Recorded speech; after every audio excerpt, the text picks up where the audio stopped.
by Supervisor McClure.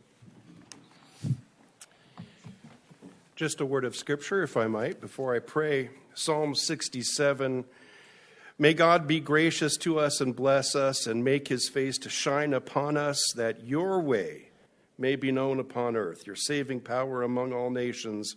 Let the peoples praise you, O God, let all the peoples praise you. Pray with me, please. Heavenly Father, you said through your prophet Isaiah you would take the government upon your shoulders. We ask you to do that today, to place us upon your shoulders. Take us to that place of blessing, those blessings that you have showered down upon us so recently. Thank you, Father, for the much-needed rain. We ask you to keep it coming. We ask you to bless our meeting today, that your will be done here, and we ask you to be with each of the supervisors here this morning, every person in the meeting. We ask you to be with all county employees, including first responders. May you bless and protect them. Make their judgment a righteous judgment. Let them carry out their duties according to your will. Bless our planning process and give us your vision for the future. I pray that may federal, state, county, and local governments work in harmony, Father, that we can achieve your will and set our goals before us to be your goals. In all things, Father, may glory be given to you alone, soli Deo Gloria, to God alone be the glory. In Christ's name we pray. Amen. Please join me in the pledge. I pledge allegiance to the flag of the United States of America, and to the republic for which it stands, one nation, under God, indivisible, with liberty and justice for all.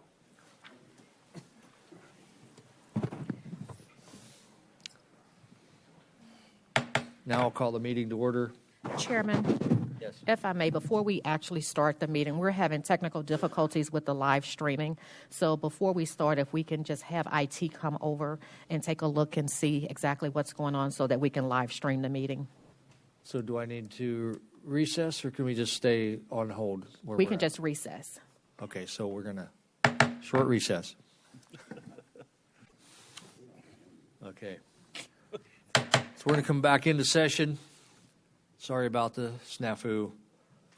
And we're going to be on call to the public. And we have only one so far. Yes.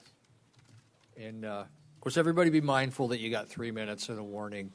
So try to keep it as close to that as you can. And first off, we have no rec. And Chairman, just for the record, if we can announce that Supervisor Kavanaugh is absent today. And Supervisor Kavanaugh is absent, and he's not telephonically. He's just complete. Okay. That is correct. All right.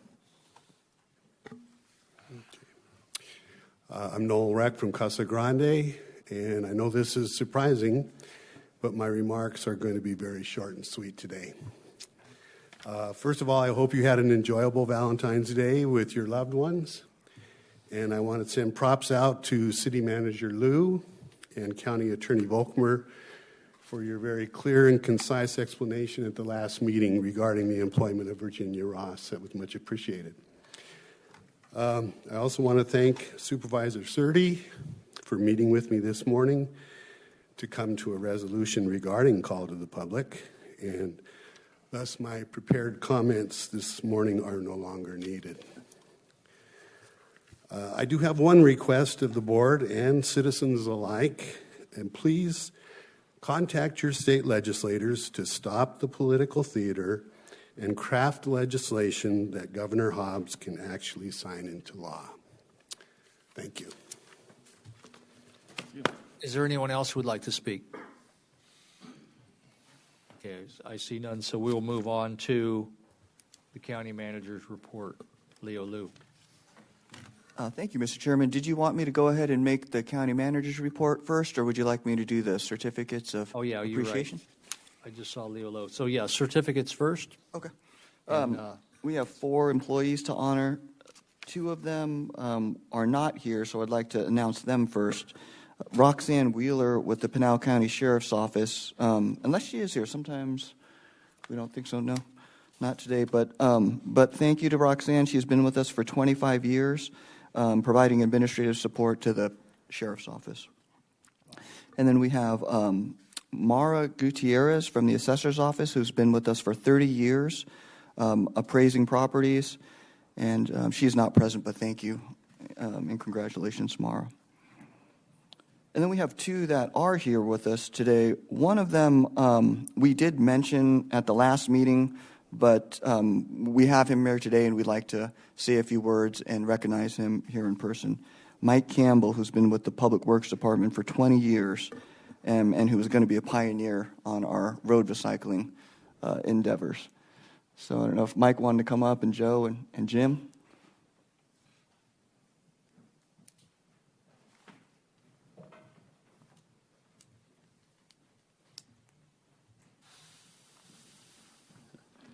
Might be a tough ask to ask Mike to say a few words, but I'll say a few words for him. Just one of those employees, I can guarantee you all these other tenured employees that were recognized today kind of fit this mold that Mike is.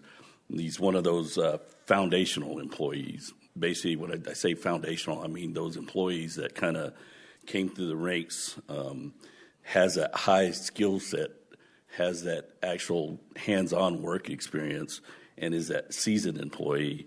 And all that seasoning came through with Pinal County over 20 years. Starting back in the days, I believe he started back with our heavy equipment as a heavy equipment operator on our bridge crew. So knowing all the equipment, running all the equipment, moving on, and even at that point in time was that employee that was willing to give that effort of, hey, let me know where you need me and I'll go. He actually was asked to fill in several spots, and one being they needed help at a Casa Grande yard for like 6 months to a year. He was the first guy to get pulled and got us through that tough time. He's also one of those employees that once that happened has the ambition to keep moving forward and getting that engagement with PW. So he moved on from that role into, I believe, into our heavy equipment in-house construction crew. Another one of those roles that, hey, look, we don't really have an assistant foreman, but he was a heavy equipment operator acting as our assistant foreman. Did that for several years, but we finally got it to the point where he got it cleaned, and we were able to move him and promote him, and he went straight into our foreman role. So that just kind of tells you the kind of employee we got. Now he's actually in charge of our heavy maintenance side of the world as a superintendent, taking care of our in-house construction crew. Actually, he is managing the place where he came from, the bridge crew. He manages our sign maintenance, our pavement maintenance, and he's done this, as one of those foundational employees that, hey, all I have to do is, hey, Mike, we need this. It gets done. I don't have to circle down. I don't have to circle back to figure out where it's at. So for my own selfish needs, thank you, Mike. I appreciate it. Hopefully we can get another 20 years out of him. Appreciate it.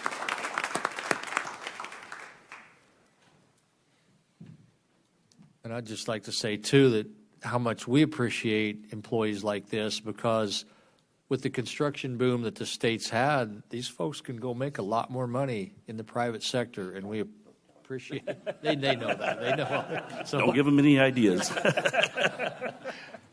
Thank you.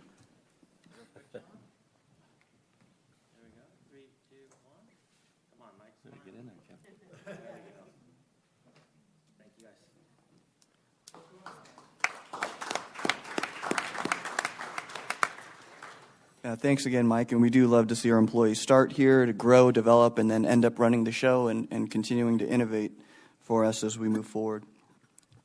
Next, we have Dave Cruz with Community Development, who has been with us 20 years doing environmental health. Chairman, members of the board, It's my great pleasure and honor to be able to introduce a stellar employee of Pinal County. This is actually Dave's second career. He worked 24 years in the mining industry, excuse me, prior to coming to Pinal County, and now 20 years at Pinal County. He started in the air quality division and then moved to environmental health and then ultimately into aquifer protection. He's our only employee that is a registered sanitarian. He got that registration in 2006 and has maintained that over the years. He's a hard worker. He's got a great work ethic, and he knows his stuff. He's the guy that all of us in the department go to if we need to understand the minutia behind water quality and implementation with respect to that. He's always done a phenomenal job. Unfortunately, he's approaching retirement, which is kind of scary for us. We hope that we can keep him around a little bit longer, but I just want to reemphasize what an asset Dave Cruz is to Pinal County. Thank you. Dave, you have anything you want to say? Just a little bit. Never a dull moment. You know, I started with air quality, and I think within the first week I had been on some compliance issues regarding garbage, burning things that aren't supposed to be burnt, including a couple of pigs, let's say. And that's just the way we started. Once upon a time, I was sent out on a complaint in a clothing optional community that I wasn't aware of until I got there. But that's part of it. And like I said, never a dull moment. You know, I've got 20 plus years here, so I could probably have a million stories for you. But anyway, I've enjoyed working for the county, and where those 20 years have gone, Lord help us.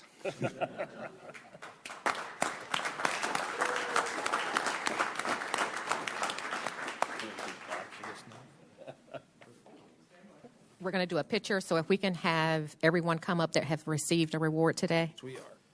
And board members. Paula, can you come take a picture of the two of us real quick?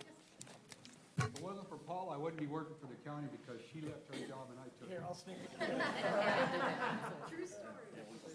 That's okay. And 3, 2, 1. Again, 3, 2, 1.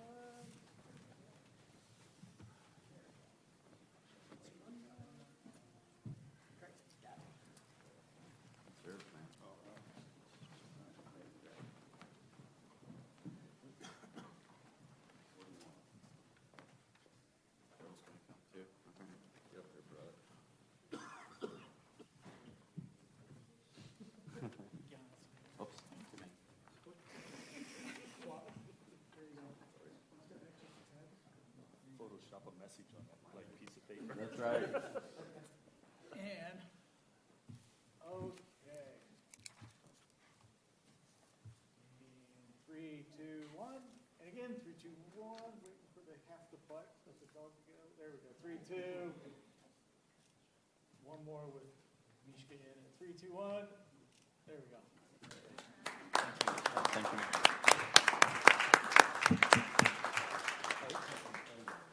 Yeah.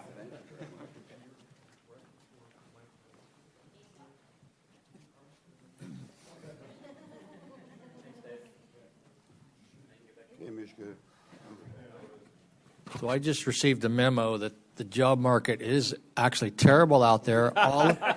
All employees should stay exactly where you are.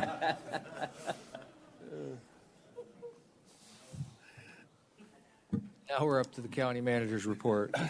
Thank you, Mr. Chairman. I just wanted to give an update for the public's awareness, and then if the members wanted to comment at all or add color to it, that'd be great. One of the things, and as we've been going around doing these town halls, and recently in Santan and Saddlebrook, as we talk about our strategic plan and the development of the county, there's always a question from the audience about water and what are we doing about water. And I guess I would describe it as a three-legged stool, like we do a lot in local government, different three-legged stools. But it's going to be a combination of conservation and efficiencies, of recycle and reuse and recharge, and new sources or water augmentation of some sort. And one of the entities that's been heavily involved that we're members of now as well recently is the Canada-Arizona Business Council. And that group has members that do significant work with water in the state and in the county, like EBCOR, Global Water, Liberty Water. And they also have a company called Stantec, who does an international engineering firm who does significant projects around the world, was involved many times in semiconductor manufacturing facilities, as you know, that have significant water needs and significant water treatment needs. And so that council did meet recently with staff and supervisors, Miller and Surdy, to talk about some of this. And they're really focused on the new water source and augmentation side. And they looked at the feasibility of long-term projects that would have the kind of scale of impact that the state and the county would need and other states would need for water. And really, I guess I would sum it up as two of the most pragmatic new water resources would be a desal in one form or another, depending on from what place, or large imports of water from sources like the Mississippi, Missouri, or Columbia River, those areas. And so I just wanted the public to be aware that those things are being worked on. They're long-term projects, but it's going to take collaboration between the private sector, industries, the different municipal governments, state governments. And one of the things that council has is members that have large private equity funds that are willing to partner, as well as large pension funds that are used to making long-term major infrastructure investments. So bringing all of those people together with government and with industry is what it's going to take for people to decide what solution do we want and how do we want to move forward, and let's start moving on it, because these are long 10-year, 20-year projects. We've got water to help us until then, but that will run out at some point. So the message from them was kind of, let's get moving. Let's make a decision and get started. So I don't know if Supervisor Surdy or Miller wanted to comment further on that conversation. Mr. Miller. Thank you, Mr. Chairman. I just want to just point out something on the desal. I think too many people just focus as desal is something at the ocean. Actually, there's what we call brinish water that is available, that's not used for farming. It's not used for consumption by humans even at this point, but it is available. And so it's kind of like interior desalinization operations can actually be part of this solution. I think a lot of people lose sight of the fact that it's not just ocean water. There's other areas where the desal can come into play. I just wanted to touch base on that. Too many people think of the ocean, but there's other places desal can be used. And I'll just add that a lot of times everybody sits back and waits for the government to take care of them, and sometimes private industry is the better way. Look at Elon Musk with satellites and communication. I mean, he's doing more and quicker and more efficiently than the government can do it. So that may be part of the solution for our water problem as well. Thank you, Chairman. That's it. Okay. Purchasing Division Report, Tiara Peterson.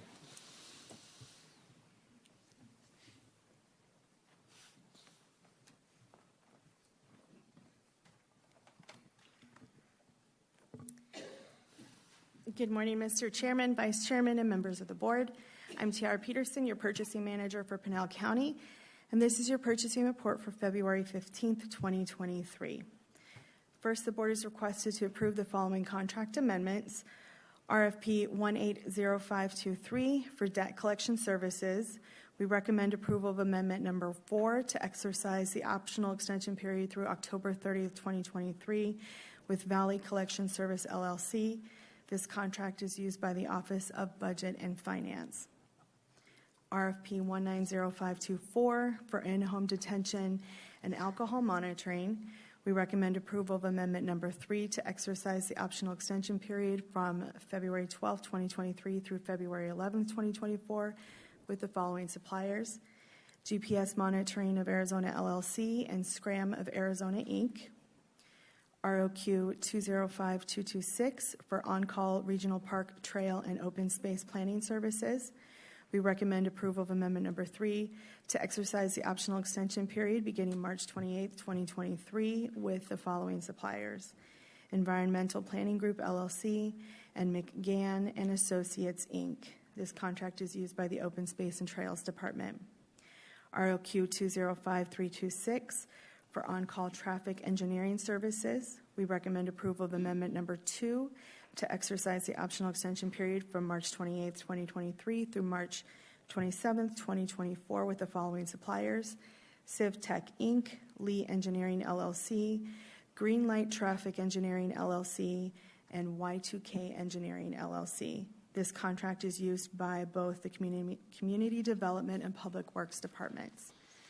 ROQ 205426 for on-call trail planning and design services. We recommend approval of amendment number 2 to exercise the optional extension period beginning March 28, 2023 with the following suppliers: American Conservation Experience and McGann and Associates, Inc. This contract is used by the Open Space and Trails Department. ROQ 205626 for on-call zoning and subdivision regulation services. We recommend approval of amendment number 2 to exercise the optional extension period from March 28, 2023 through March 27, 2024 with Matrix Design Group, Inc. and Michael Baker International, Inc. This contract is used by the Community Development Department. ROQ 205826 for on-call archaeological and environmental services. We recommend approval of amendment number 2 to exercise the optional extension period beginning March 28, 2023 with the following suppliers: Commonwealth Heritage Group, Inc., Hilgart Wilson LLC, Desert Archaeology, and SWCA Environmental Consultants. And this contract is used by Public Works. And finally, ROQ 205926 for on-call transportation planning services. We recommend approval of amendment number 2 to exercise the optional extension period from March 28, 2023 through March 27, 2024 with the following suppliers with a correction: ACOM Technical Services, Inc., Michael Baker International, Inc., and Dibble. SWC Environmental Consultants should read Wilson and Company, Inc., Engineers and Architects. And this contract is used by both Community Development and Public Works. And that concludes your Purchasing Division report for February 15th, 2023. Is there any questions or discussion? Seeing none, I will ask for a motion. Mr. Chairman, I move that we approve the Purchasing Division report with the corrections in item, which one was that, 8? Yes, 8.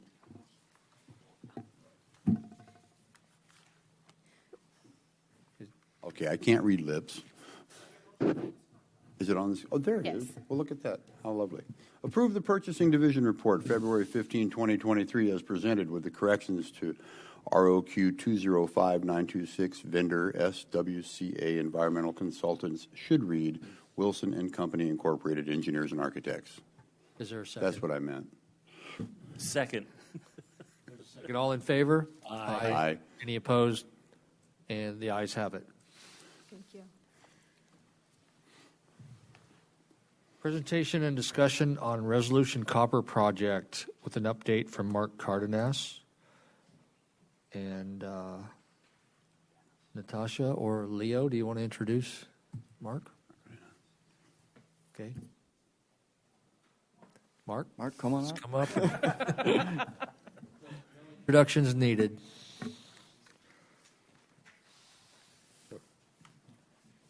Chairman Surdy, honorable supervisors, for the record, I'm Mark Cardenas. I'm the Government Relations Manager for Resolution Copper.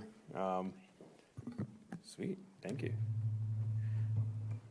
Nice. Just wanted to, our project director sends her regards. She's in Australia doing some meetings regarding some of the agreements that we're negotiating with our local Copper Triangle communities and our Native American tribes that we are partnering with in order to get this project across the finish line. For those in the audience that are unaware of our project, we're poised to be one of the largest investments in rural Arizona history. Before we start pulling ore out of the ground, we'll have invested about $12 billion in the permitting, startup, and construction of our operations. We're very blessed to have our partnership with the town of Superior and Mayor Bessich out there. But we also realize that our footprint extends beyond the confines of the town of Superior. It extends to the entire Copper Triangle and, by association, Pinal County itself. And in addition, Mr. Surdy, we also are looking forward to having you on site on March 9th. I know our economic development team and our communities and social performance team are working hard to plan a very good tour for you. And if anyone else would like to join in the future, we'll send you 7,000 feet underground. We'll bring you back. If you have any enemies, bring them. We'll leave them there. Just kidding. But at the same time, our door is always open. We're an open book, and we work very, very hard to get to have this investment happen for Pinal County and the town of Superior and the Copper Triangle itself. Where we are in the permitting process, 2 years ago, the previous presidential administration did release our final environmental impact statement at the end of his term in office. And the subsequent administration rescinded that environmental impact statement, which, according to federal law, after that statement is released, 60 days we do get deed entitled to the land that we're proposing to exchange with the federal government. So we've been on hold for 2 years.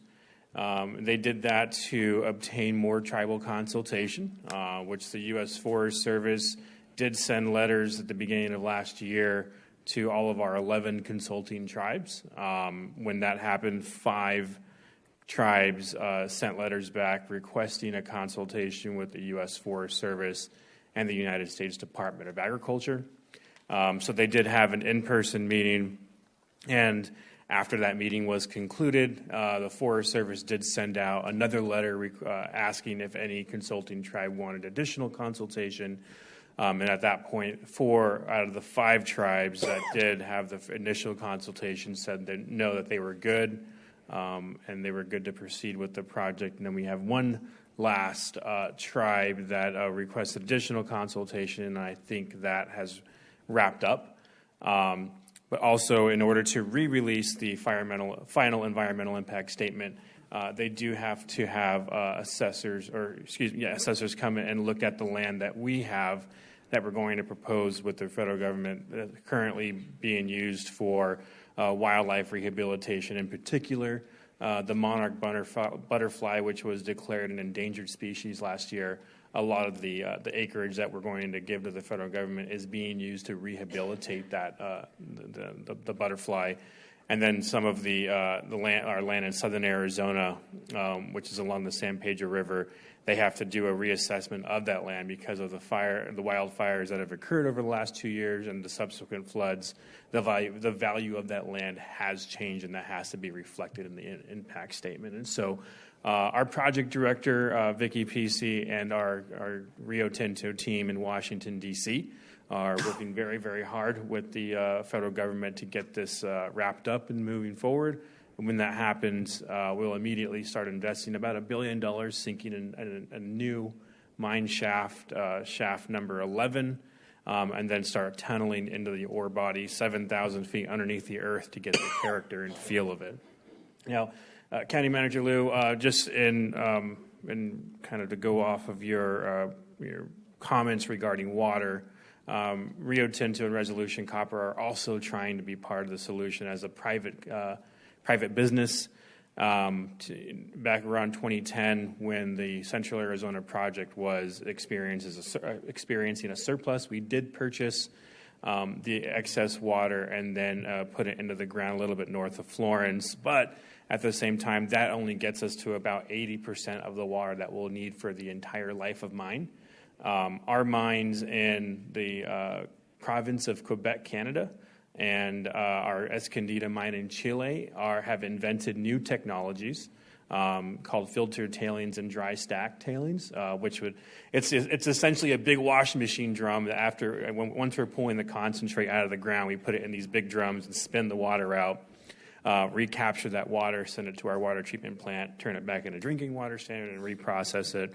And then at the end of the concentrating process, we then squeeze the leftover material into large bricks, which we will then place at Skunk Camp and store it for the future. Because as technology is always getting better and better, we could potentially reprocess those tailings and pull other critical minerals out of it.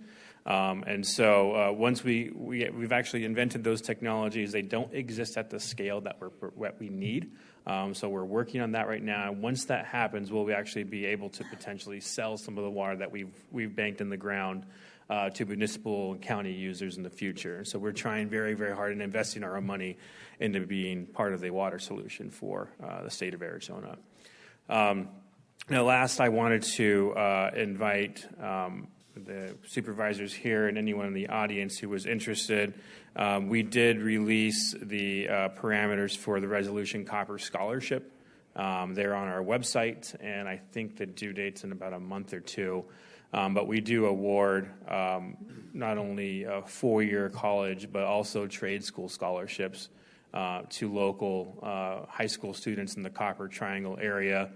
Ideally, we'd like them to come work for us, but at the same time, us investing in our local community is incredibly important, especially at the trade school level for those we desperately need mechanics, electricians, and plumbers, et cetera. And so we invite you to come look at our website, and if you have any interested families who need a little help with college, have them apply. And we definitely would love to keep investing in our local communities. So with that, I will stop and go from there. So it's been a little bit contentious over the years about where the tailings would end up. At one time, there was talk about putting them on a national forest, then putting them on the flat state land near Florence. Where exactly will the tailings go? Will they be visible from a highway? And how is that going to be different than other tailings of the 40s, 50s, and 60s that were so ugly? Chairman Sodi, thank you for the question, and I appreciate the question as well. So the idea, or actually the plan where we would be placing our tailings, you're exactly correct. The original plan was to place on public, National Forest Service land, in conjunction with the community working group, which many local residents are members of.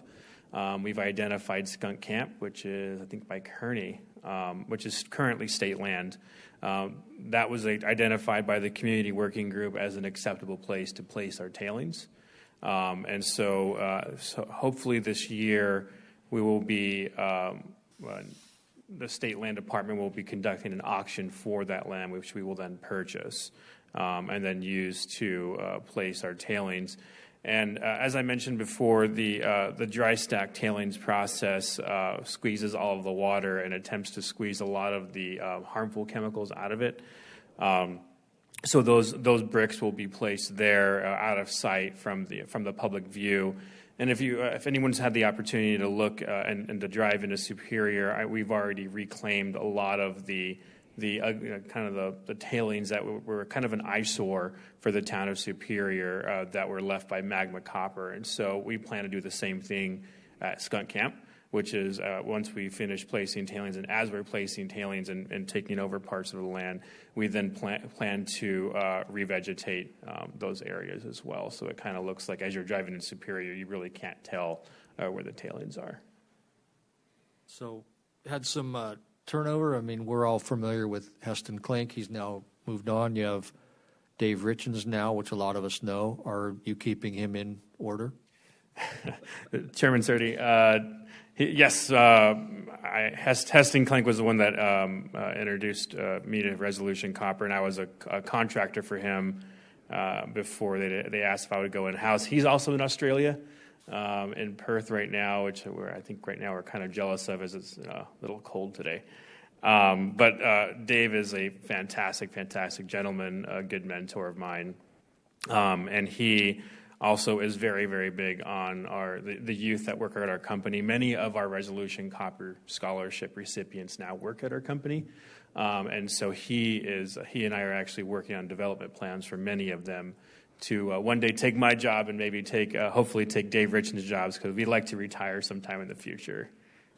Anyone else? All right. Thank you. Thank you, gentlemen. Thank you for the time. Thank you. Discussion and update regarding 2023 state and federal legislative session. Supervisor Miller. Thank you, Mr. Chairman.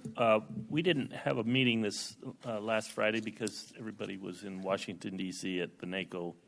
Not everybody. I wasn't there, but a lot of the members were there. So we didn't have our weekly review of the bills. But I did want to just bring up a couple.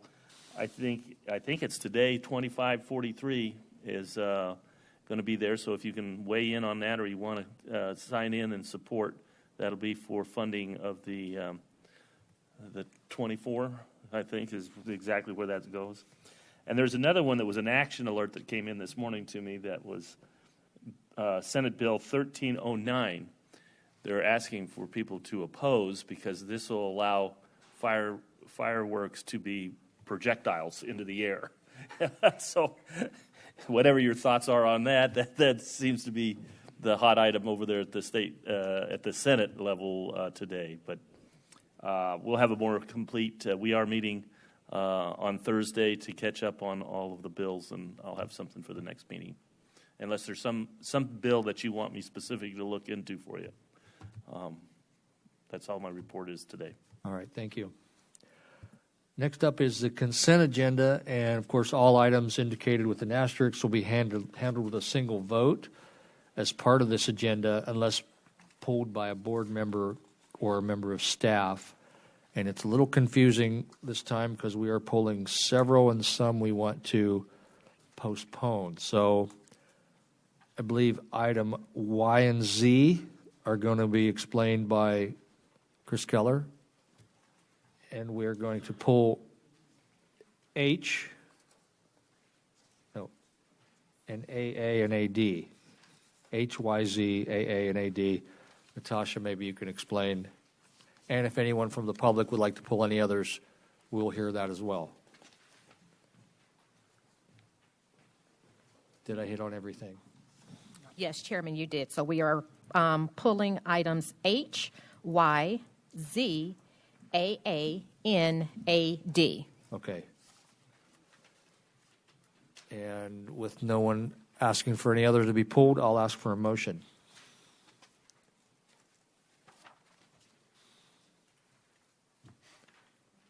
Do you have those numbers?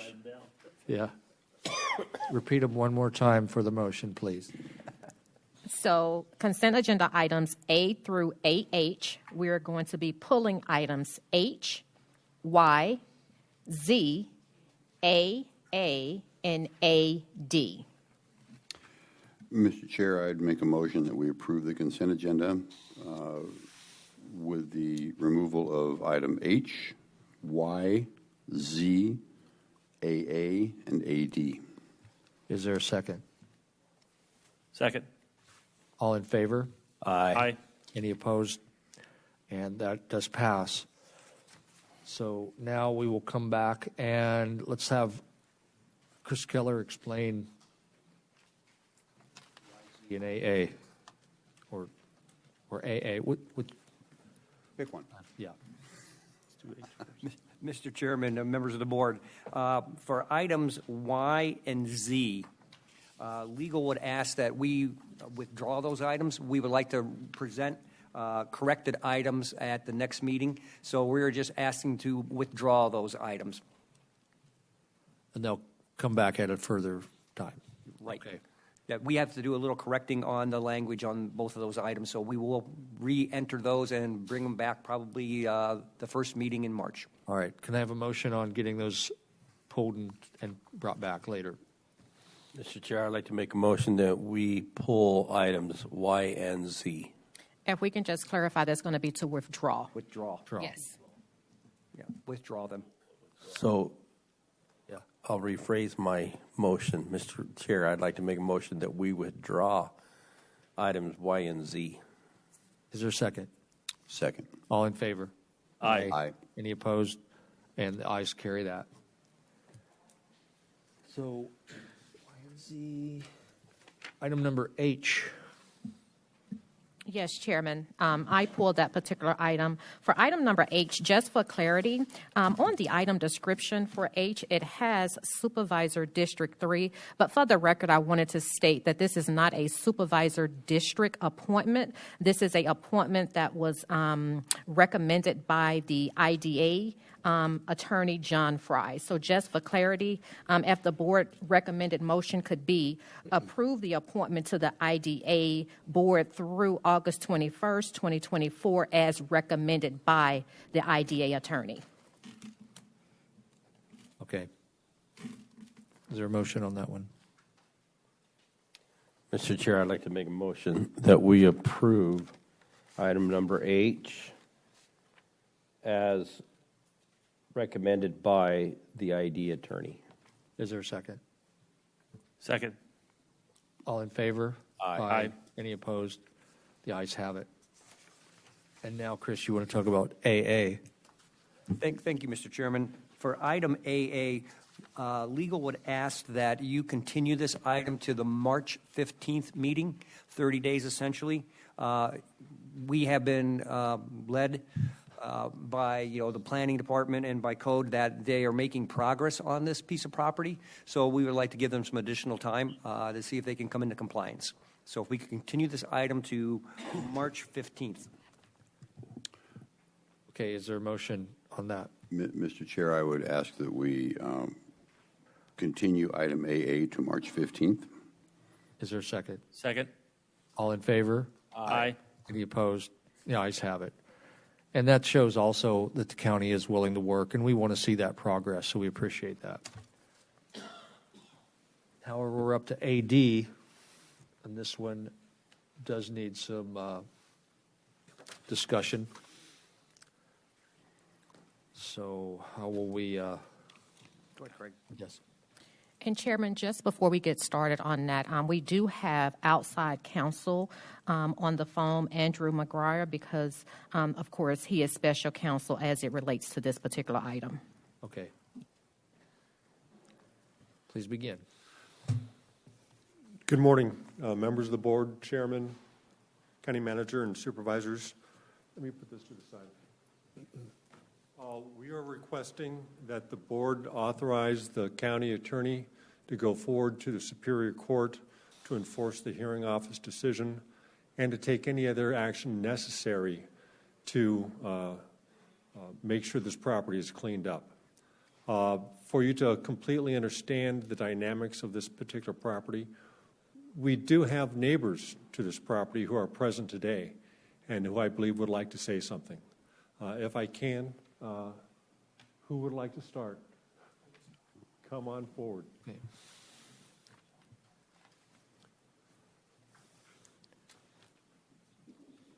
And if you could state your name, we'll give everybody about 3 minutes. My name is Douglas Standage. I own a parcel, 2 pieces to the west, or 2 pieces to the east, mind you, from Mr. Crawford. We have a handful of neighbors that have all kind of got together and discussed what's happened, kind of put together a timeline. This began in 2019. He was building on his property. He's allowed to live there according to the building code in a mobile home for a certain period of time. The structure of these buildings fallen over several times. He's got, at the current time, he's got about 7 vehicles, but it fluctuates from 4 to 8 vehicles that are broke down in his yard. It's been a compliance deal for the last 5 years. So 2019, he began building in May. October, he moved a modular shipping container and a bunch of scrap metal. In August of 2021 is when he had partial completion on his building. In September of 2021, the wall collapsed. There was over 8 vehicles on his property, 3 occupied trailers and motorhomes. February of 2023, just last weekend, the structure of these buildings collapsed again. If you read on the actual compliance website or this document they hand out, it says, our division works with residents to prevent unsightly, unsafe, and unhealthy conditions by ensuring that all properties meet Pinal County Development Service Code requirements and that are not left to deteriorate and become unsightly. So this has been happening for over 5 years, at this point 4 years. He's got inoperable vehicles. He's got several motorhomes that he's living in. He's got scrap metal and appliances. He's had repeat extensions. And the concern from some of the neighbors is the safety issues, both with a building that's falling over multiple times, a handful of people that are living in motorhomes and where they're dumping their sewage, as well as all the abandoned vehicles. A lot of these people that live up there, if they're not hauling water, they're living off a well.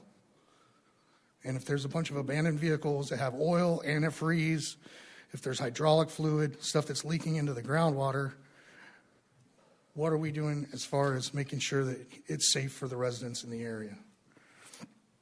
Some of the other ones, we have a bunch of small children, and there's a criminal element to it that I'm not going to get too deep into, but there's lots of traffic that come in and out of this property at all hours of the night. Construction happens at night. There's about 5 or 6 residents that live directly around him that refused to come to this meeting because they were concerned for their safety.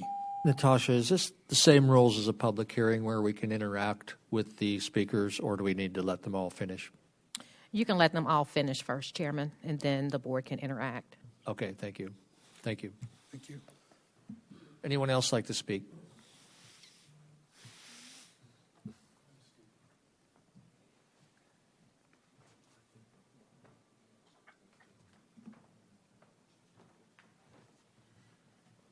Good morning. My name's Rob Cullifer, and I own a property 2 lots down from the property that we're talking about today on Tonto. I'm getting ready to build a house on this property, and I'm a little concerned about what the property values are going to come back on an appraisal because of this property. So for the time being, I'm holding off on building a new house on this property until we see what's going to be done, what direction this is going to go. I have grandkids that like to go up there and play on my property.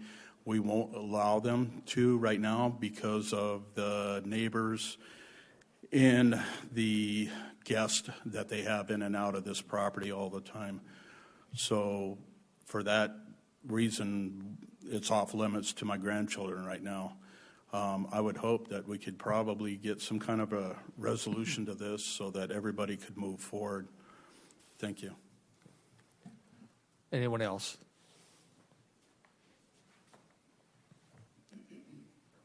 We would like to hear your name for the records. Kashera Petrov. I live directly across the street from Mr. Crawford's property. I'm one of the residents who have multiple small young children. As previously stated, they're unsafe at the moment due to a lot of the trash that blows over, as well as the people who live there, the coming and going traffic.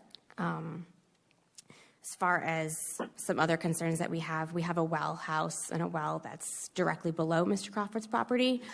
We also have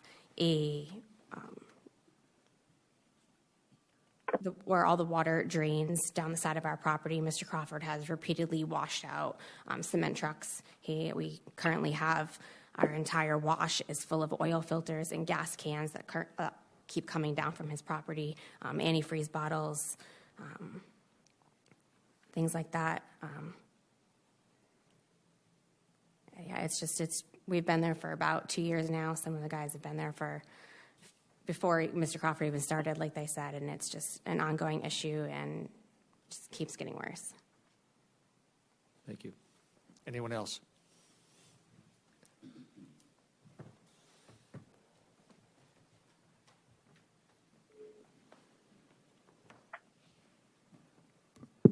Hello, my name is Don McAdams. I live 1 block south of this property. I have direct line of sight of everything that happens there. There's currently 2 mobile homes living there. Not mobile homes, I'd like to rectify that. They are RVs with the slide outs out, and for many years. I've been living there since 2011, far before any of the houses came up there, the big, nice houses that are now there. And generators have been running all night. Traffic coming in and out all hours of the night. Don't know where the sewage is going, like I said. And this is, we just, full line of sight. My wife and I sit out there. We take bets on how is this property going to slide down into Tonto Road or not.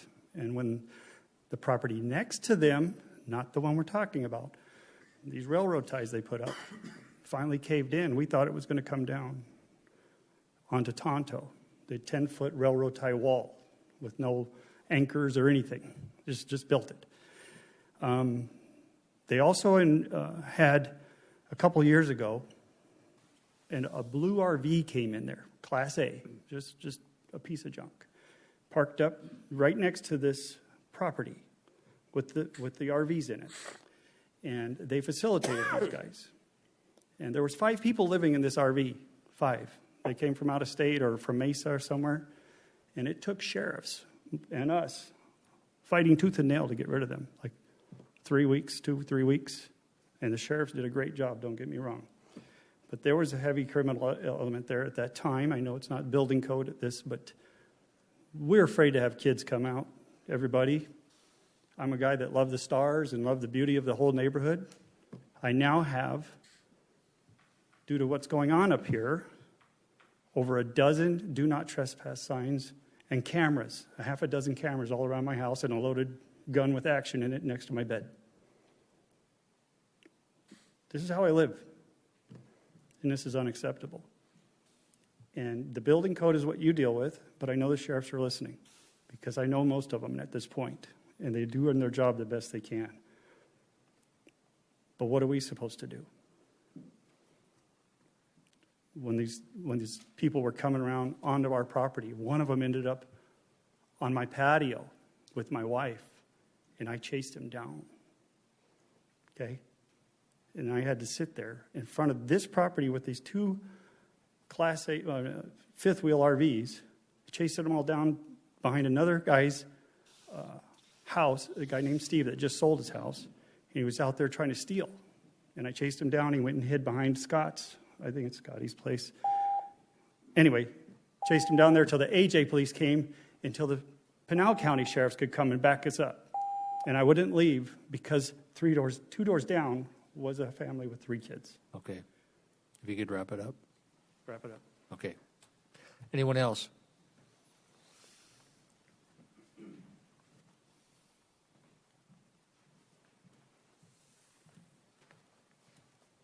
Yes, sir. Good morning, Supervisors, Mr. Chairman. My name is Dr. Gary Lohman. I'm here with my wife. We live, our property is, 4 properties southeast of that. I can also attest to the constant nightly action, the traffic. We also have 3 grandchildren that when they come to visit, that's part of the reason having that nice property for them to be able to enjoy a nice respite, and so now we have to worry about their safety. Another aspect that has not yet been brought up is when those walls and things come down, that also risks blocking that emergency access. There's a specific right-of-way out there between Tonto and Monterey that we're on. Monterey has a big dip, and so that can easily flood. So that is our emergency access there that is threatened with these antics going on that property as well. Also, the ground waste that has been seen by quite a few people. You know, oil, the antifreeze has been mentioned. I don't, with all the scrap he's storing and everything, I don't know what heavy metals are there. We have a well. I'm very concerned about what might be leaching into that, and it seems like that needs to, there's many regulatory agencies that should be involved in that. But that, so I can also attest to these same things. And it is, there are other members of the community who are nervous to come forward for fear of retribution, but I think this is a serious issue.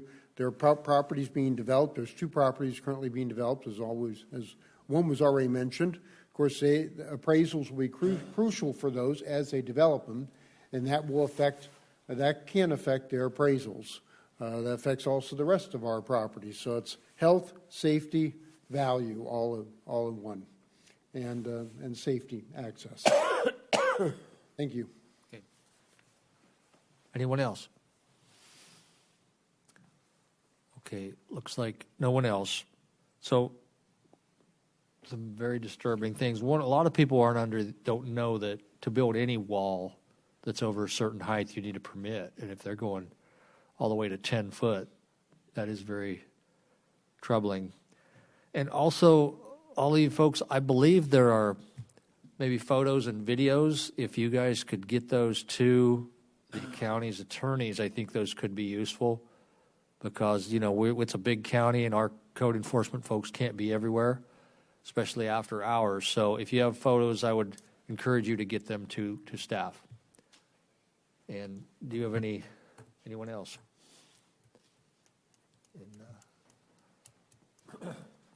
Chairman, board members, county manager, I think what you've seen here today is not a group of people with pitchforks and torches, but a calm, rational, and balanced presentation of what they're going through. We need to have authority to go to Superior Court to enforce the 6 violations that were found at the hearing office and to enforce the fines that have been established and pursue additional fines possibly. Everybody here presented very calmly, but I would like to encourage you to elicit the passion that I know they have and vote to give the county attorney authority in this particular matter. Thank you. Okay. Any more discussion? Mr. Miller. Thank you, Mr. Chairman. I just want to be clear. Our decision here today is to give authority or give permission for the county attorney's office to go to the Superior Court with this. Right. That's really all we're looking at right here, if I understand that correctly. Okay. Mr. Goodman. I'll make that motion. Well, okay. Not if I beat you to it. He just gave me the floor. The other question is in regards to, I guess when we come to these kind of scenarios, we've put some money aside to help in the cleanup of these properties. Is there? I guess that's not part of the motion, is to help clean it up, but it's all part of just going through the court. Then what happens after that? Maybe that, because there's still more process that has to happen, in my opinion. Correct. Just by going to the court does not fix it. Right. We're going to have to get a judgment from the court. An injunction will be part of it, allowing us to enter and to lien the property. And then the next process needs to start of remediating what is taking place. You'll notice that Mr. Crawford is not here today. Right. He did participate at the hearing office level. But nonetheless, we are going to put on him the obligation to clean up the property, and if he doesn't, we have to be able to go in and clean up for him and then lien the property. Okay. All right. Thank you. Anyone else? Now I think we're ready for a motion. I'll make a motion to give the county attorney's office authority to take this to the Superior Court. Is there a second? Second. All in favor? Aye. Any opposed? And that's unanimous. So that takes care of the consent agenda. I will then suspend the meeting and go into flood control, which also has a consent agenda. Would anyone like to make a motion on the flood control consent agenda? But before we make that motion, if we can make sure that there's no one in the public that would like to pull any items. Yes. Would anyone like to pull anything on the flood agenda? Hearing and seeing none, I'll now ask for a motion. Chairman, I'll make a motion to approve the consent items on the flood control district meeting A through C. Second. Roll call. Not roll call, I mean, all in favor. Yeah. Aye. Aye. Any opposed? Yeah. And the ayes have it. Yeah, in the cities, we always did roll call. Okay. So, going to move on from flood to public health. And I will ask, does anyone want to pull anything on this agenda? If not, I will ask for a motion. Mr. Chair, I'll make a motion that we approve items or the consent items as presented. Is there a second? Second. All in favor? Aye. Aye. Any opposed? And the ayes have that. We'll go back into session with the regular meeting. And we do, Leo, we do have a new public health director now. I know it went out internally, but do you want to announce who? Yep. Even though I've suspended that, go ahead and let everybody know. Yeah. Marissa Mendoza, who has been a longtime employee who has worked her way up through the public health department and was previously the division manager for nutrition services and vital records. I believe she is here today. Yeah. Hi, Marissa. Okay. So congratulations and thank you. And we have all the confidence in her. Okay, public hearing, the use of fiscal year 2023 Department of Housing and Urban Development. Heather Patel. Good morning, Chairman, members of the board. The item before you today is just a public hearing about the use of our fiscal year 23 HUD funding for the Community Development Block Grant, the Home Program, and the Emergency Solutions Grant Program. We are required every year to submit an annual action plan, which we could call our application to HUD. It falls within our 5-year consolidated plan, so every project that we propose must feed into that consolidated plan. We do have 4 participating communities with our program, and that would be Mammoth, Maricopa, Florence, and Eloy. The funding that we're estimating for this year, somewhere around March, April is when HUD gives us the official dollar amounts. But we are anticipating about $2 million in CDBG funds and about $620 in home. Now, just a few days after this agenda item was put in, we were notified by HUD that the ESG program is based on our previous year's CDBG allocation, and we have to meet a certain ratio. And we didn't meet that ratio, so we were not going to be receiving the ESG funding for the fiscal year 23. So that's at 0. We are required to have several public meetings throughout this process, so we did hold 4 meetings in our participating communities in November. And then we have this public hearing, and then in May we will have our final public hearing where we hope that the board would approve our annual action plan. I'm going to go over each of the programs and a few key points on them. The CDBG program is primarily to benefit residents who are low and moderate income.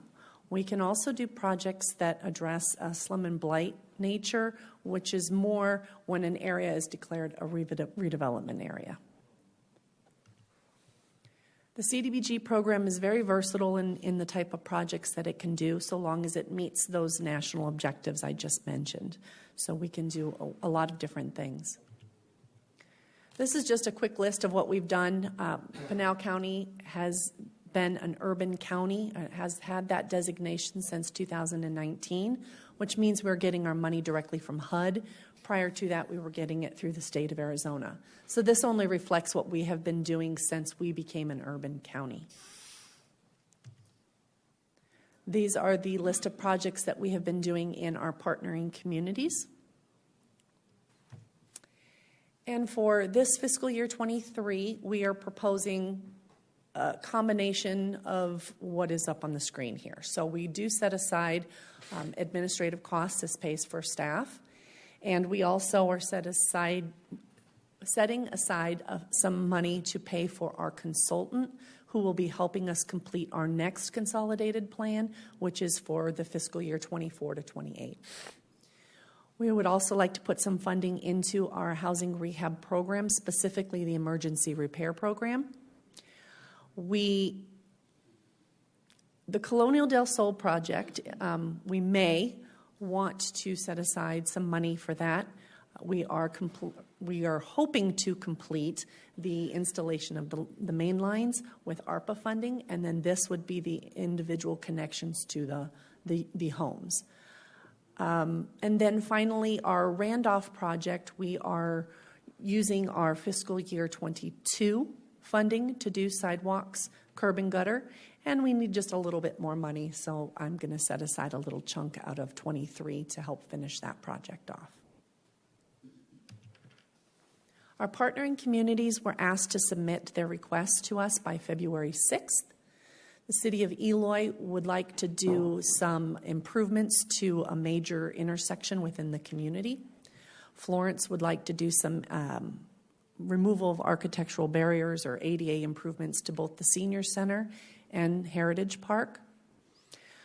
Maricopa would like to do comprehensive street improvements in their Heritage District, and then Mammoth unfortunately did not submit a request, and we did follow up with them, and we have still not received anything from them. We are required to share what the other projects were discussed during our public meetings. These are just the projects that were thrown out. Some of the items that were selected address these. Some of the projects were not submitted. Under our home program, again, we're estimating to get about $620,000. That program specifically is to provide safe, decent, and affordable housing options for our low-income residents. We can do that by building new affordable rental housing. We can invest more into our owner-occupied housing rehab program. We can do programs like homeowner down payment assistance and tenant-based rental assistance. We could also build new homes for sale. I'm sorry I didn't include that on here. We are required under the home program to set aside 15% of our money for a community housing development organization.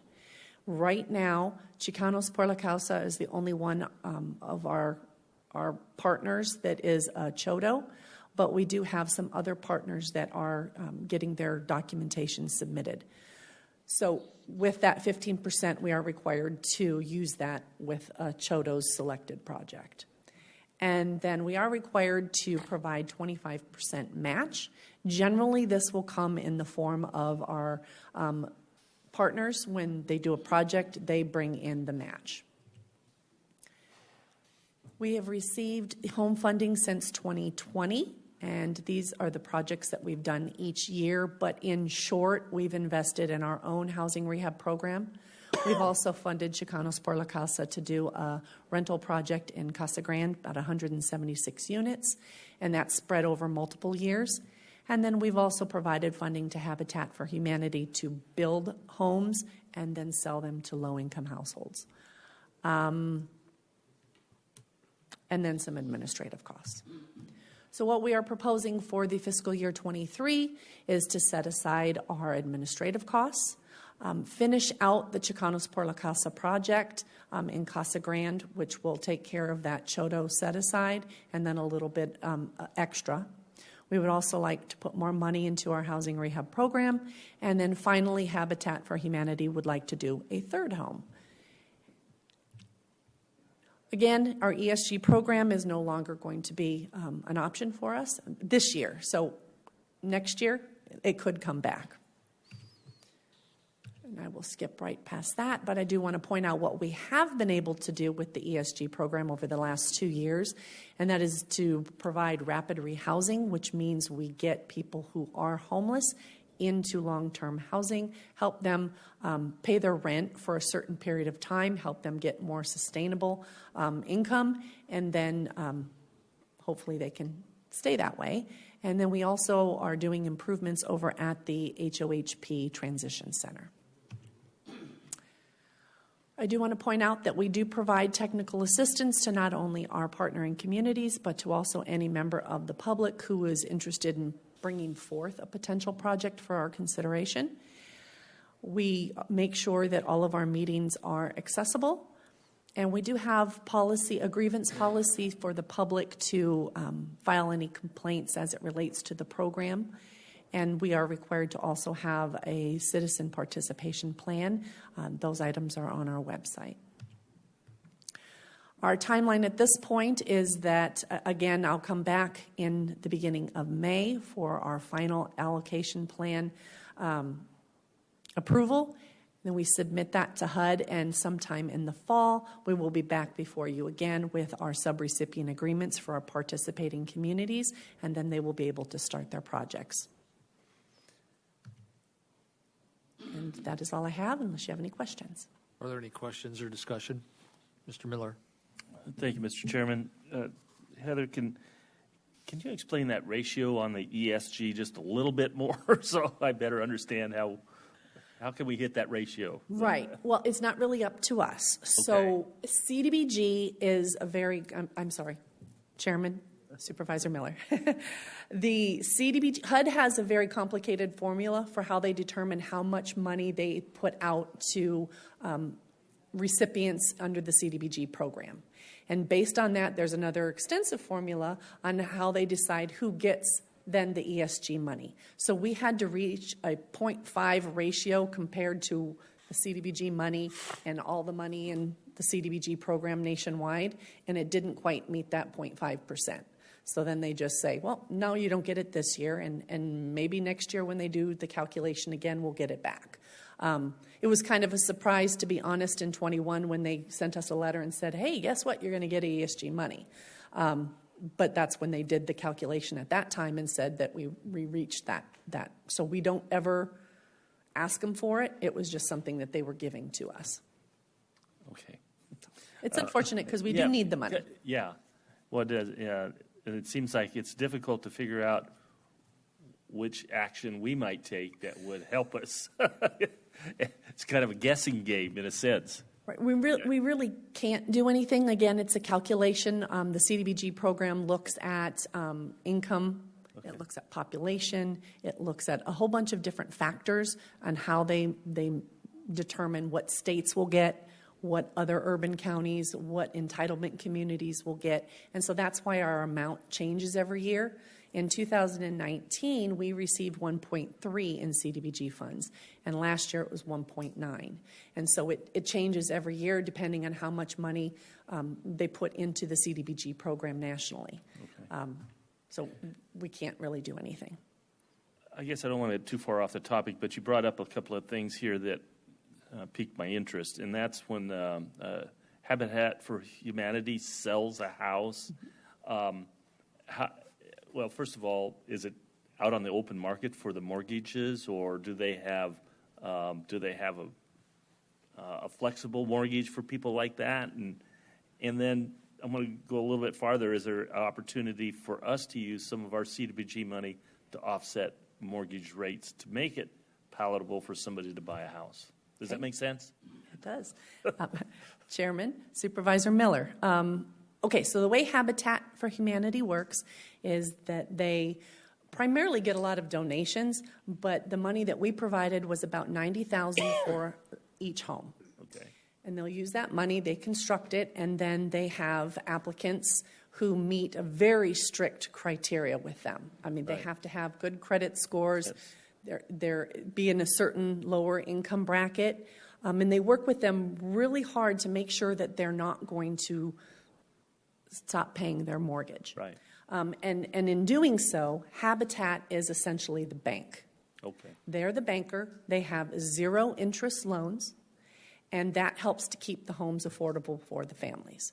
So then if by chance, which I don't remember the rate, but if a homeowner defaults and it goes back to Habitat, then they resell it to another low-income household. So it just keeps they keep it in the affordability. They keep it in their inventory then. Absolutely. Yeah. So we gave them $100,000 per home. It was $90,000 to help build it, and then the other $10,000 was going to be used for a down payment assistance. So even though they're building the home for about $120,000, $150,000, once it gets appraised, then it can be a little bit too much for the homeowner, so then that 10,000 helps to bring it down. Sure. And so that's how Habitat works. Now, yes, we can provide the down payment assistance subsidies for homeowners to go out on the open market, find a home, and then we can help pay with down payment assistance. That, of course, they would have to be income qualified to do that. We hope to implement something like that in our 24 to 28 consolidated plan in those years. But right now, we're working to find partners to help us do that, because we wouldn't be the entity that does it. We would have a subrecipient do it for us. Yeah, okay. And some of those costs that Habitat for Humanity are probably some soft costs and closings and recordings and all those kinds of little things. Yeah. Well, keep me posted, and I'd like to help if I can in any way, so. Thank you. Now it's off. Okay. Even though this is not being voted on, this is a public hearing if anyone would like to speak on this item. If not, this was informational only, and if no more discussion, we'll move on. Thank you, Heather. Discussion, approval, disapproval to submit a grant application to the Department of Transportation for $25 million regarding State Route 24. And this was initially going to be on the consent agenda, but I thought it important that it be discussed and explained and to raise awareness of the whole situation. Joe Ortiz. Good afternoon, Chairman, Vice Chair, Board of Supervisors. Joe Ortiz, Pinal County Public Works Deputy Director. Yes, as you mentioned, we'd like to get a presentation out to the board, not only for the board, but for the public to understand what we're trying to do out in this area. As you can see, we do have a presentation, and just for the record, this presentation has been provided to the clerk of the board for the record. So slide 1, just a quick background on what Raise Grant is, and what we're trying to do today is basically try to submit a Raise Grant application for the 2023 application cycle. Raise Grant is it stands for Rebuilding American Infrastructure with Sustainability and Equity. That's the Raise Grant discretionary grant. It is a discretionary grant program, which provides the DOT, Department of Transportation, the opportunity to invest in roads, rail, transit, and port projects. If you remember previously, these grants like Build and Tiger were these types of discretionary grants.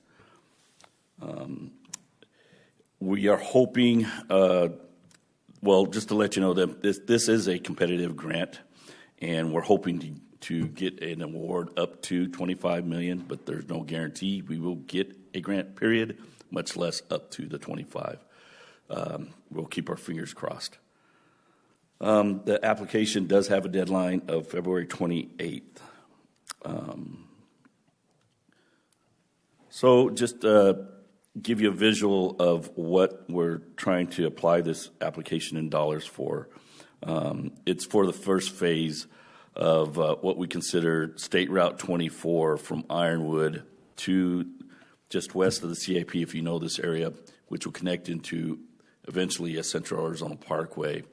And then that Central Arizona Parkway would head south from that point to Ocotillo. So approximately just over 6 miles worth of road improvements. Also, too, there will be some turnouts and connections for the Germain intersection and the Ocotillo intersection on that Central Arizona Parkway leg. So this defines more of what's going on out there and the need, and specifically what's happening from our workforce and how this is creating those volumes of demand. As you can look at this slide, it tells you that we have almost 32,000 individuals moving out of this area to go work in the metropolitan Phoenix area. That's on a daily basis.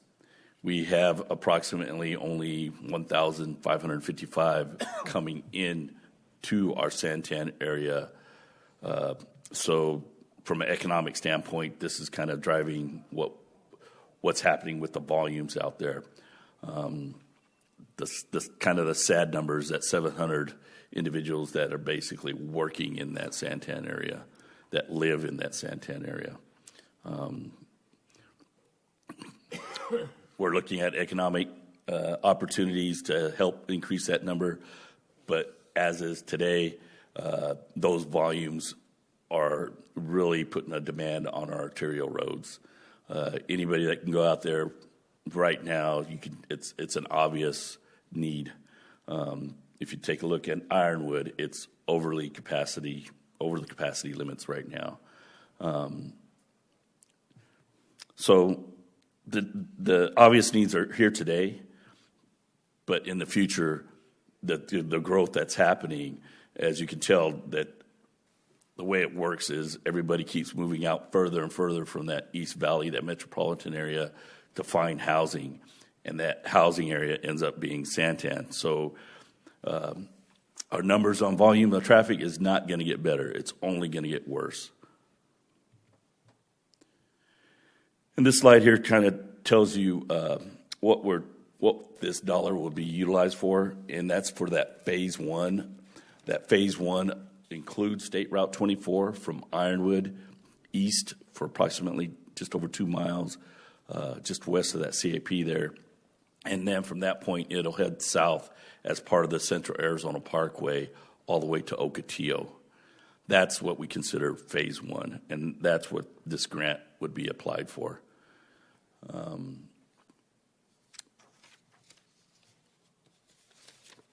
Hey, Joe, can I make it just to give you a couple more comments for color on that? Right in. As you're looking at this map, part of the reason this Central Arizona Parkway was so important was because the north-south in ADOT study got moved over to the east further.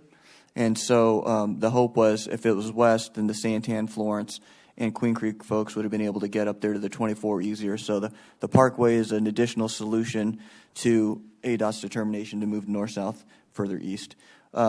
As Joe mentioned on this first leg, we want to take that 24 all the way over to the 60, and we're working on elements in process to get that done step by step. This is the first step to creating that, which also brings the north-south down from Mountain View Road to that 24. So by the time those all connect, trucks and others will be able to reroute away and not go through Gold Canyon and go to the 24 or go around 24 to the north-south back to the 60 and function as a bypass for that area.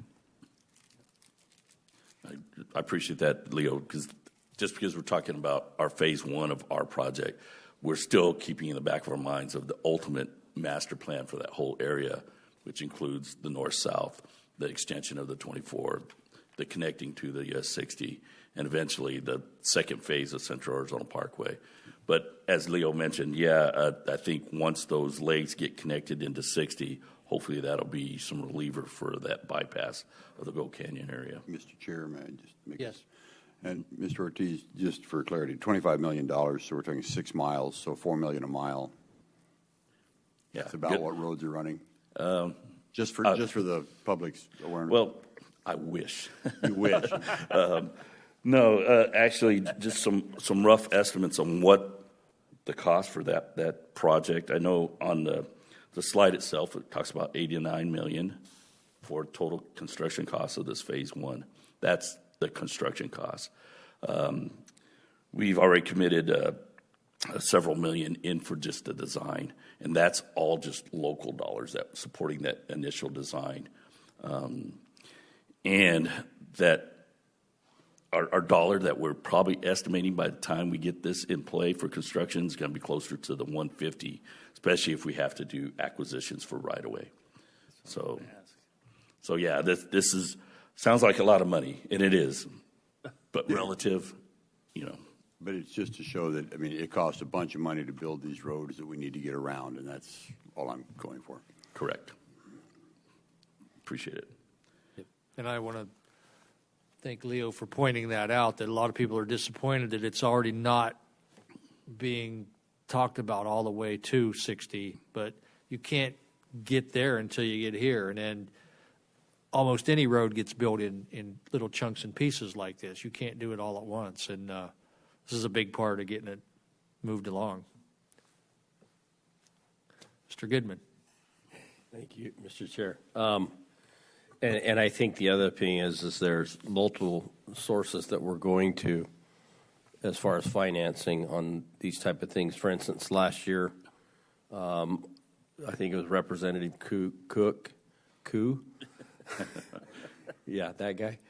Representative Cook there was $9 million that he went after to help in acquisition of right-of-way. And then we've learned since then with some of these purchases on state land that part of the package is that whoever buys that property is required to give easements, right-of-ways, without the purchasing of those, especially on these type of major roads, which is good to know. And then right now we're going to be testifying at the state legislators for another $18 million for the design of this. And so there's multiple areas that we're going after, multiple sources that we're trying to pull some of these dollars together. And I appreciate all the dollars are out there, and you guys trying to coordinate this it's pretty dang expensive. That's one thing I've begun to see and realize. Yeah, we see it every day. Yeah, just quick footnote. Yeah, I appreciate the comments for Cook, and we appreciate it. I think you mentioned 9, but I think it was 15 that we actually did receive. 15 originally, yeah. So don't want to disrespect that. No. But it is factual that, this is that complex of a project that, we have to look at multiple sources of funding and revenue. So, okay, thank you. Anyone else? Okay. So there will be a vote on this, so I'll ask for a motion. Mr. Chair, I'd like to make a motion that we approve item number 11 as presented. Second. All in favor? Aye. Any opposed? The ayes have that. Thank you. And the next item, since County Attorney Kent Volkmer is not here, Chris Keller, could you explain that? Mr. Chairman, members of the board, yes, Kent had to be down at the legislature today, testifying on some bills. So he asked that I request that you would continue this item to March 1st to your next meeting, because he would like to present and discuss this topic with you and give you a little background and color for what his vision is for utilizing this grant that he is applying for. Okay, any discussion on that? If not, I'll ask for a motion to. Mr. Chair, I'd like to make a motion that we continue item number 12 until March 1st. Is there a second? Second. All in favor? Aye. Aye. Any opposed? Ayes have it. And Joe is back for number 13, discussion, approval, disapproval of a lease agreement between Pinal County and the town of Mammoth. You got your phone in your pocket getting your steps, Joe? I am. Good workout today. Supervisors, Chairman Surtee, Vice Chair McClure, Board of Supervisors, Joe Ortiz, Pinal County Public Works. Yes, this item is a request to approve a lease agreement with the town of Mammoth and as the tenant and Pinal County as the landlord. This property is located at 116 Catalina Street in Mammoth, Arizona. This will be utilized as the town magistrate court for the town of Mammoth. This is a 5-year lease. The lease shall have automatic renewal for successive 5-year terms unless terminated by either party. And just for clarity, this is kind of a cleanup item. The city or town of Mammoth is already utilizing this location, so we'd like to make sure we get it formalized with them. And FY, this does not need a unanimous vote. Okay. Any discussion? If not, I'll ask for a motion. Mr. Chair, I move that we approve item 13 as presented. Second. All in favor? Aye. Aye. Any opposed? And the ayes have it. Thank you. Number 14, and I do not see, there she comes. Discussion, approval, disapproval of the request to create new job classifications for staffing departments. Mary Ellen Shepherd. Thank you, Chairman Surdy, members of the board, Mary Ellen Shepherd, Deputy County Manager. Today, we are seeking your approval to create 2 new job classifications to meet the needs of our elected offices and our departments. The first is an operations manager classification. This classification is intended to focus on planning, organizing, and administering complex programs, including operations, performance management, and related strategic and fiscal planning. One of the distinguishing features of this classification is its focus on skills and competencies associated with program and resource management, operations, process improvement, versus knowledge in a specific discipline area. This allows us to widen our potential applicant pool and gives us the ability to attract and hire individuals with experience and expertise in areas such as operations, logistics, and process improvement, in order that they might complement our existing workforce.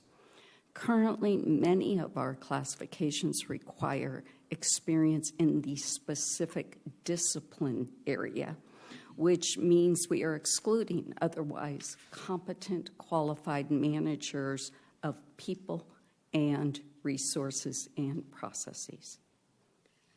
The second classification, I apologize. Any questions about the operations manager? The second classification is for a justice services administrator. Previously, both the sheriff and the county attorney have shared information with this board on efforts to promote both short and long-term public safety by holding individuals accountable while also applying more effective, targeted intervention strategies. Strategies which have proven more responsive to the level of risk created by an offender and the specific needs that must be focused on to change behavior and promote community safety.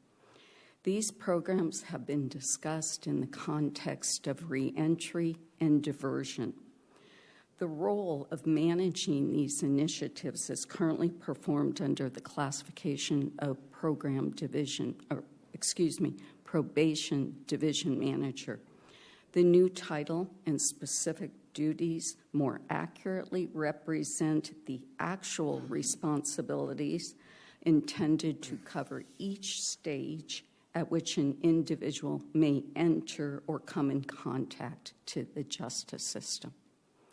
We're seeking your approval of these 2 classifications. Any questions that I may answer? I don't see any. If not, we'll ask for a motion. Mr. Chair, I move that we approve item 14 as presented. Is there a second? Second. All in favor? Aye. Any opposed? The ayes have it. And Mary Ellen, you're right on the number 15. Yes, thank you, Chairman, members of the board. As we have previously discussed with this board, recruiting and retaining a qualified workforce has become exceptionally challenging, not just for Pinal County, but for public sector organizations in our state and across the country. Key positions we have been unable to fill. And worse, in my professional opinion, is the fact that we have lost key employees or at risk of losing key employees who are critical to our continued successful operations. In response, and with tremendous gratitude, this board has changed policies and funded compensation strategies which allowed us to be more competitive with our local market, with an emphasis on our primary competitor, which is Maricopa County, and have approved policies and practices that allowed us to be more agile and responsive to the changing needs. In the past couple of years, we have addressed a number of positions throughout the county, ranging from heavy equipment operators and nutrition specialists to assessors, deputy sheriffs, and attorneys, and the work is continually ongoing. In the first half of the year alone, we have completed and implemented comprehensive compensation studies impacting over 200 employees. The reality is these challenges are impacting on your own offices. Competition and market conditions put you at risk of losing key employees. That's why we are asking you to consider a salary adjustment for your district administrator staff. Based upon a recent compensation market study, using the approved compensation strategies, the pay grade for the district administrator position has been adjusted to a grade 18 with a salary range of $87,718 to $140,439. Employees should be placed at least the minimum of a pay grade established for their classification. In this case, that would be $87,718.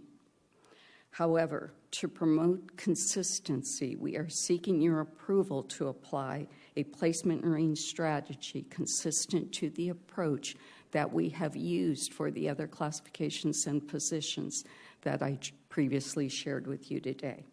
This strategy allows for adjustment based upon years in the position or equivalent. If we applied that approach in this case, the new salary for your district administrators based upon full years in the role would be approximately $92,981 to $95,305. That's request one, to have you consider an adjustment to the salary. I would also ask for guidance on the approach that you want to take for a new hire into the position of district administrator.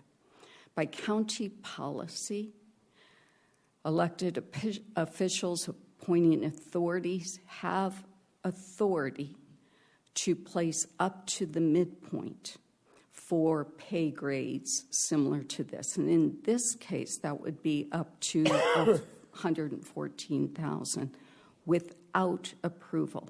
However, and what's critically important is there must be documentation justifying why a placement above the minimum is proposed. Documentation that shows experience equivalent or higher level than the position that they're holding, education or skills or knowledge beyond the minimum required of the position. And critically important is that no internal inequity would be created by the proposed salary, meaning the individual not be paid more than another county employee in a similar position with similar knowledge, skills, and abilities. So I'd ask for your guidance for the two items. The first being a salary adjustment, and the proposal would be consistent with the strategy that we applied in the other compensation studies we are doing. Mr. Chair. Yes. So earlier in the year, or end of last year, we did an analysis of our offices, started with us, looking to see what it took to run our office. And you came up with midpoint, and you did these at midpoint. You did a district administrator and administrative assistant. Is that correct? Chairman Sir, the Supervisor McClure, in that process, yes. What we had done was to help you determine the appropriate budget capacity for your offices. And that was based upon midpoint associated with the positions based upon the current classification market grade Correct. at that time. I'm just clarifying, but thank you for that. And so doing a market analysis and seeing what cost, I mean, everyone's aware that prices have moved up and labor has moved up, but to look at that and see where we are now, this is what we're looking at. So I don't have an issue with that. I mean, bringing up people to what they're worth, and we're doing this in all departments. The second part of your question is how do we bring a new hire on? And I would suggest that we look at, to bring someone in that we have now, I mean, they have experience. They've got a couple years' experience under their belt. You don't know what those people can do when they start. And I would suggest that we start at the minimum, if it's a new hire, to make sure that they even though they have the qualifications possibly, that they can actually do the job. It would be like any business. You don't just start them in the middle or at the top. You start them at the bottom to see where they are and adjust accordingly at a later date. That would be my suggestion. Sounds reasonable. Mr. Chairman? Yes. Can I just clarify that part of the second question? Because in the policy for the organization and the appointed and other electeds, as Mary Ellen had mentioned, if there's something that goes above the midpoint, then it needs further approval. And at this point, that further approval for the appointed is me. And then as well for the electeds, but if they disagree, they could appeal it to you, the board. And in situations where there are direct reports to the board, like Ms. Kennedy and myself and your district administrators and staff underneath, the county manager does not have authority in that policy to make any of those determinations. And so to further clarify Mary Ellen's question, it's at what parameters would you want an approval in the form of a board vote for a new hire salary? So, for example, going on what Supervisor McClure has suggested, one possibility would be if a supervisor wants to bring in a new hire in a district administrator position that's above the midpoint, that would require that item to come to the board as a whole to be approved. You know, of course, there'd be justification or whatnot. You could use other landmarks if you wanted, your first quartile, midpoint, different kind of things. But I just wanted to clarify that that's what the determination is being made. Mr. Chair, I mean, that's similar to what we do with all other departments and have done in the past, and that's how we set up our budgets this last year. Yeah, so that would just be whenever somebody was going to be hired above the minimum, bring it to you, let them make the argument, and then have it be a board vote. But as we do excuse me, Mr. Chair. Yes. But as we do in our budgets, I mean, we said that, you know, we had this midpoint at the old pay point, at the old grade.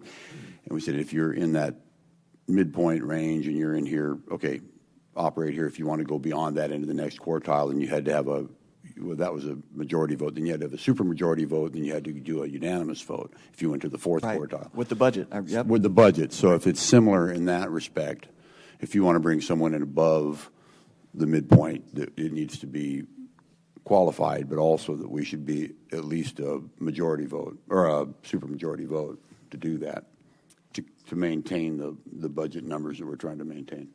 Chairman Surdy, Supervisor McClure, members of the board, yes, the midpoint is a critical juncture in terms of decision making, but we are really also needing guidance anything above the minimum.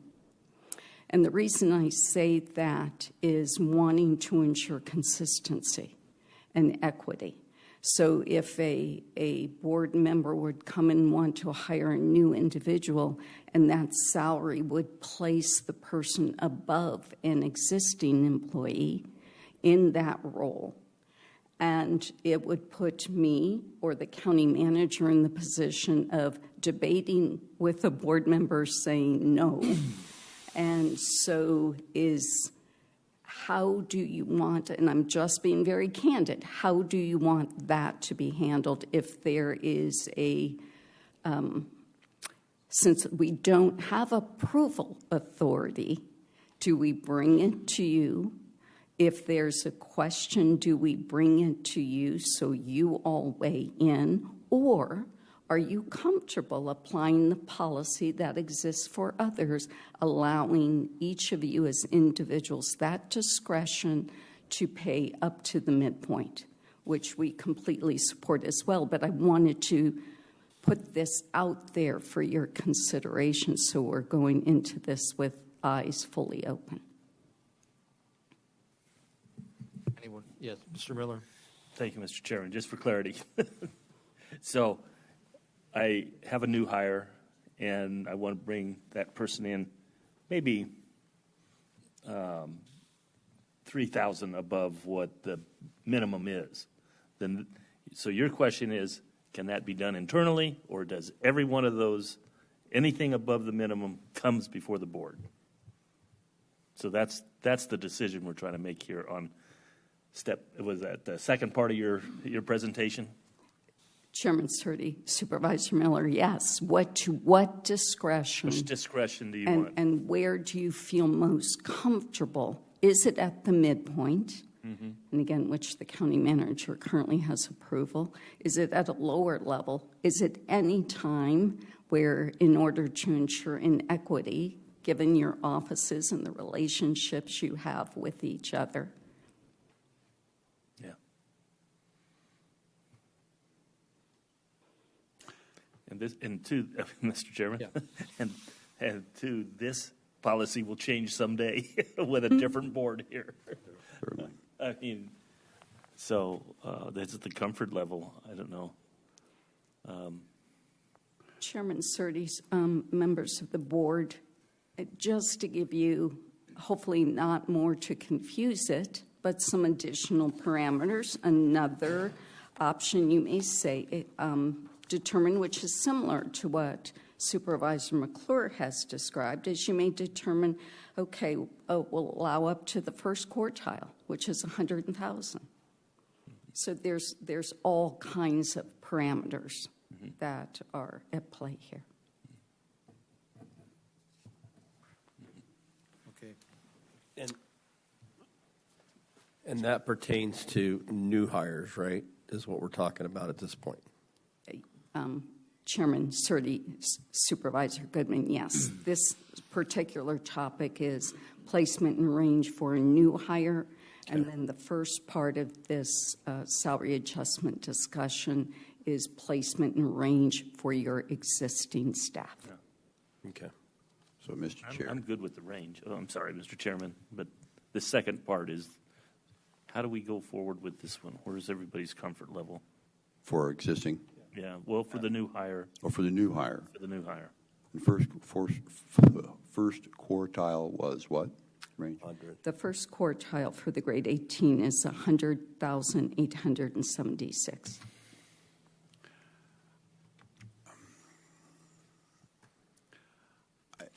Again, excuse me, Mr. Chair, I think that, you've got to make your mark when you get there. You need to show that you can actually do the job, because you can talk all day long, but can you actually do the job? Show me what your organizational skills are. Show me what you do. Show me what your impact on the district is. And my suggestion would be to keep it at the minimum for, say, the first year.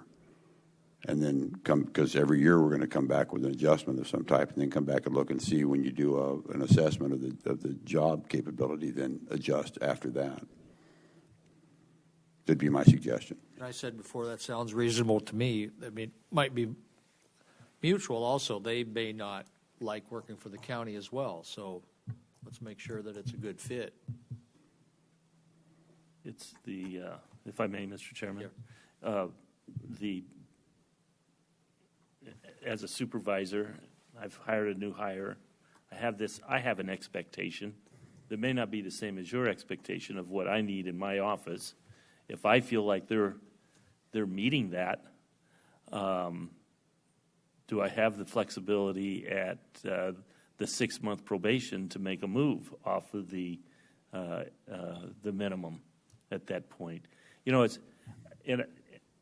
and the one thing that has really been exposed, I think, in the great work that Mary Ellen has done for us, is each one of our districts are different, and they have different needs, and they have different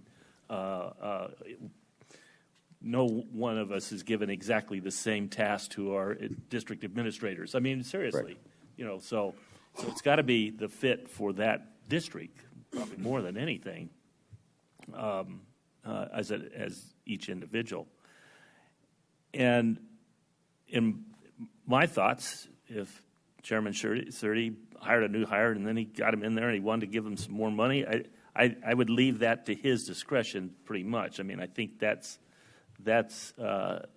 his business. And if he feels that is what he needs to do to keep this is all about trying to keep staff too. I mean, really, the bottom line is we're trying to slow down the turnover in this county in all departments.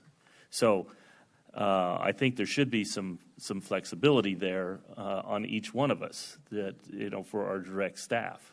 But I don't know. That's just my thoughts.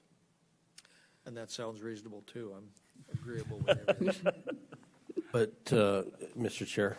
Yes. If I might weigh in on as I'm sitting here listening to the discussion that's going on, I mean, in the event that we do need to hire a new district administrator, we want to make sure that we're in a competitive world, and that's one thing that you're talking about right here, and the competitiveness. And I think as we vet that person to require a whole year's work out of them, maybe they do come in like Supervisor Miller was talking about, and they're stellar at their job, and they really take us to a whole different level. I remember when I hired a secretary, and I really thought I hired at $5 an hour. That's all I could afford at the time.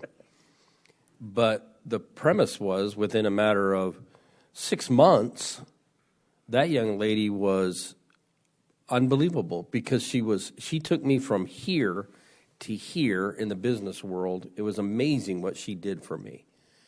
And before that first year, she was making $90,000 a year because of the way I structured it. It was crazy, but my income tripled because of her coming to work for me. My ability to do things was far exceeded. And so I just wonder, putting those kind of restrictions on us, especially if there's somebody that's stellar like that can help take us to the level where we need to be. And I'm not suggesting that we go at 114 or anything like that, but give us a little bit more flexibility, maybe within the first 6 months or something like that. But I'm not necessarily disagreeing with the minimum, but at the same time, we should have some flexibility to be able to encourage them to come on. And Mr. Chair, I agree. I mean, I do agree with that. I'm just trying to put some limit on it someplace. And if it's a 6-month probation, it doesn't have to be the minimum. It could be some number in that first quartile, and that'd be great. It's just because you may find somebody or have somebody in mind that's stellar, like you say.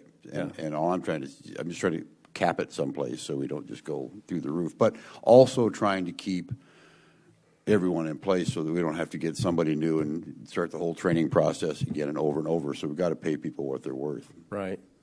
What's our current ruling with our? What's the difference between what we're doing and what other elected officials are doing?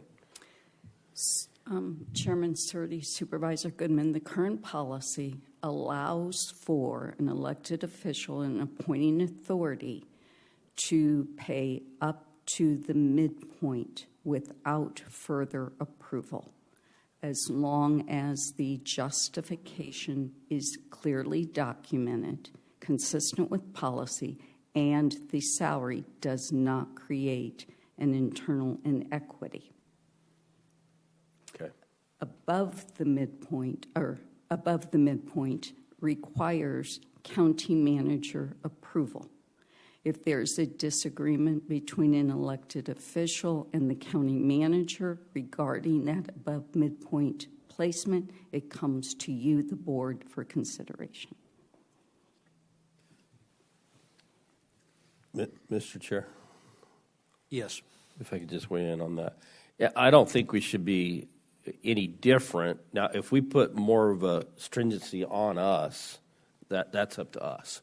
But I don't think we should be any special above what we've already required other elected officials. So I think that's the bar that we've set. anything above that I think is unacceptable.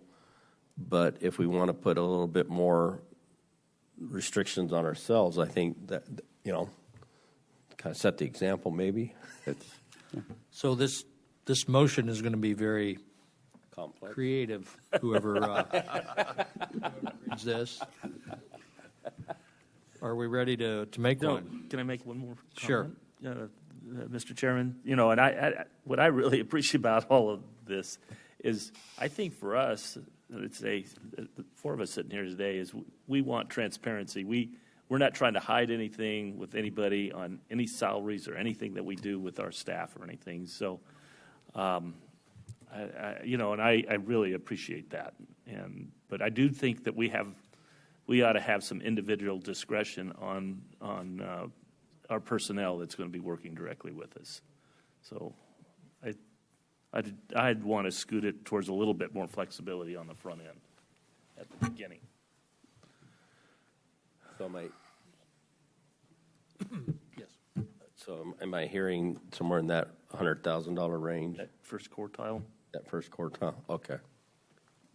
With that kind of flexibility to start?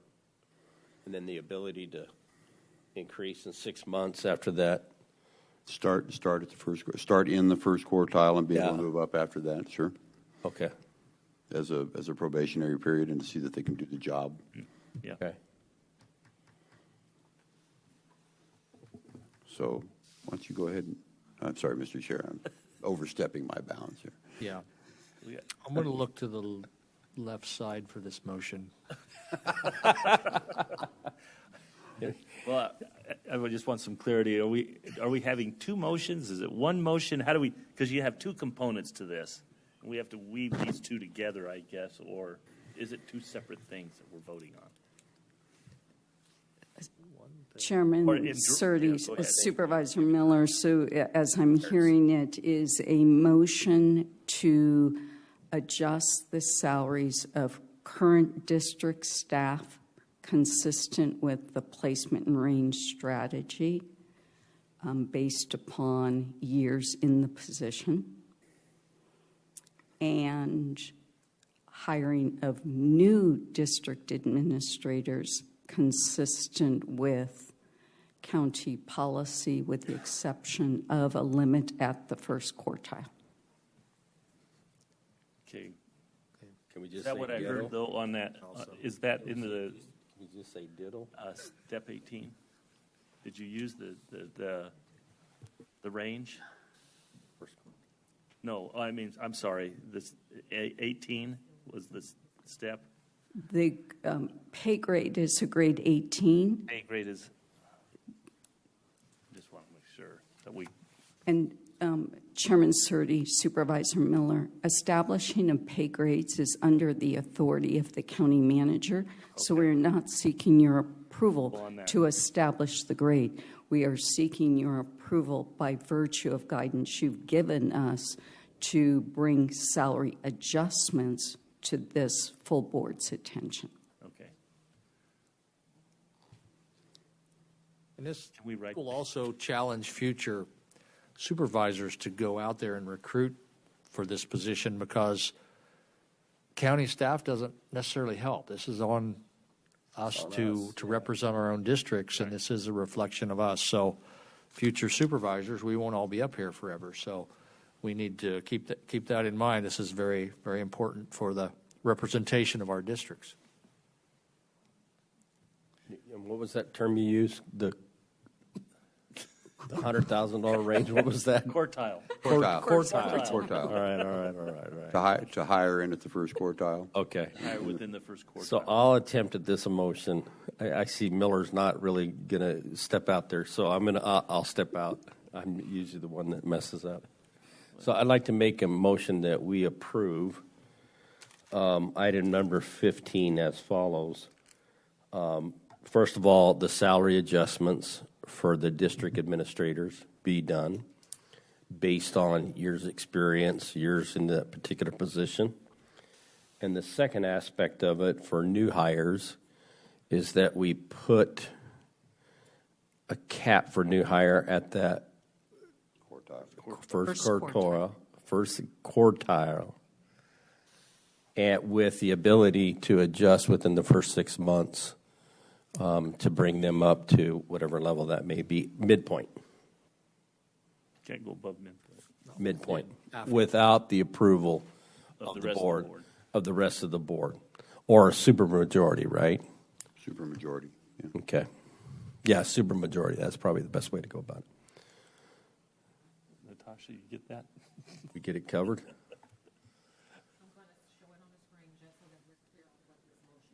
Okay, sounds like a plan.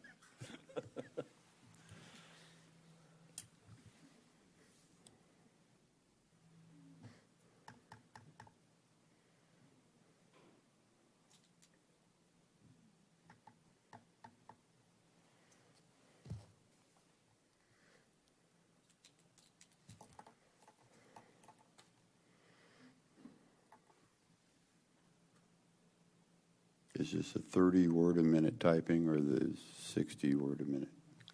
I heard one word that I don't think Mr. Goodman meant to say. He said within 6 months. It should be after 6 months. After 6 months. Yeah, after 6 months. Good point.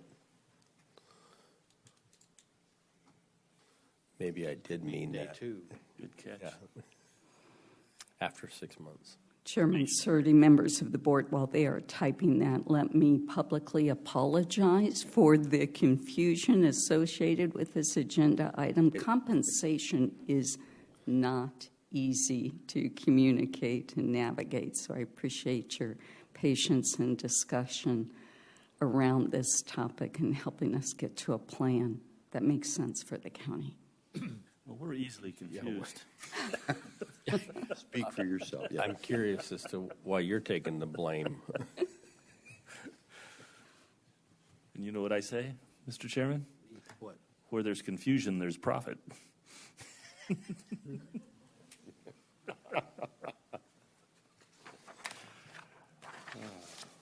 we get there? I do need to pull that out of there. Yeah, you're right. After 6 months.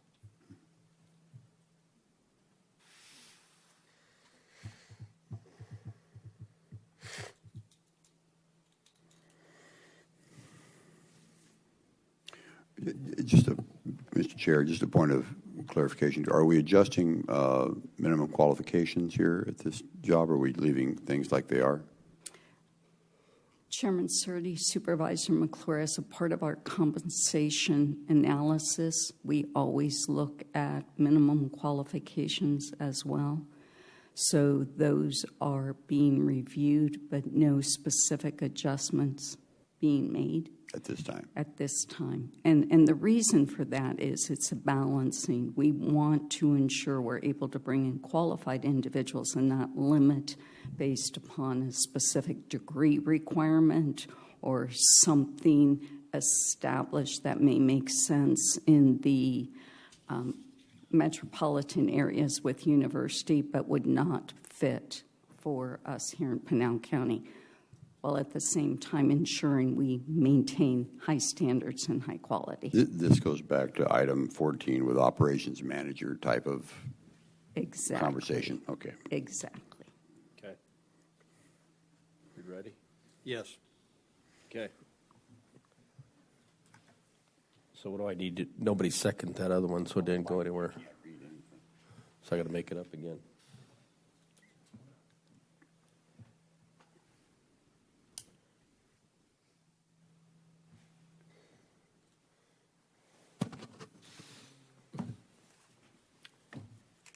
There it is. So, are you ready, Mr. Chair? Yes. So, Mr. Chair, I'd like to make a motion that we approve the district item number, which number are we on, 15? Yes. With the following clarifications: the salary adjustments for the district administrators be done based on years' experience, years in that particular position.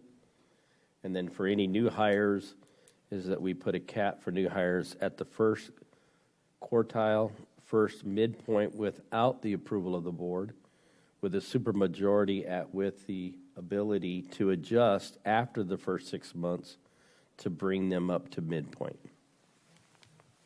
Is there a second? Second. No, something's I'm, not. I'm something- sorry. No, but I don't that- think we were, Yes, yeah, the that- intent was not supermajority, but if we wanted to pay them more than the supermajority after 6 months, that would have to come before the board. Correct. Is that? So we could take them to the midpoint.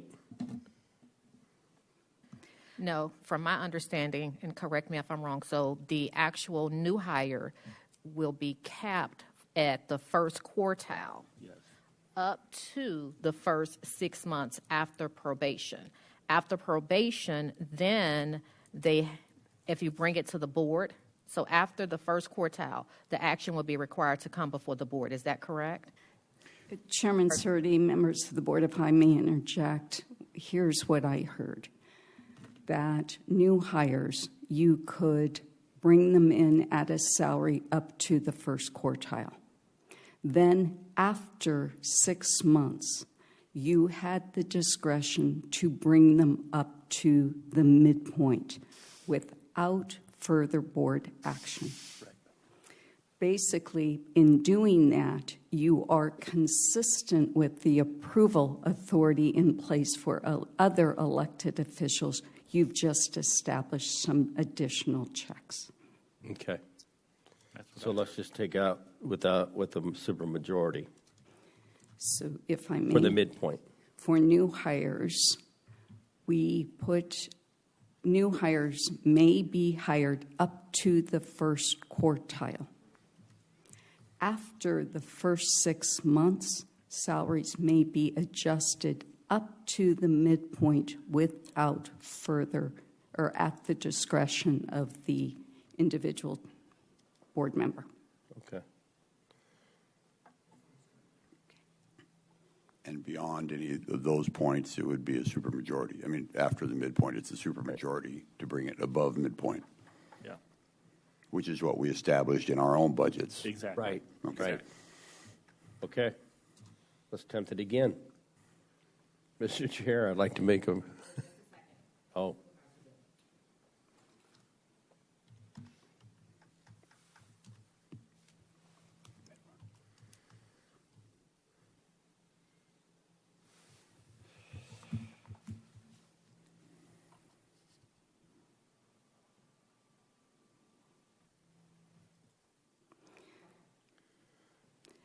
And Chairman Surdy, members of the board, I know this goes without saying, but I'm going to say it.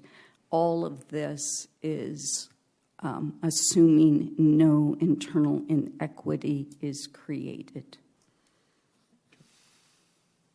Okay. Do I need to add that, or just it's already part of our policy anyway? Okay. Yes, sir. Ready to go again?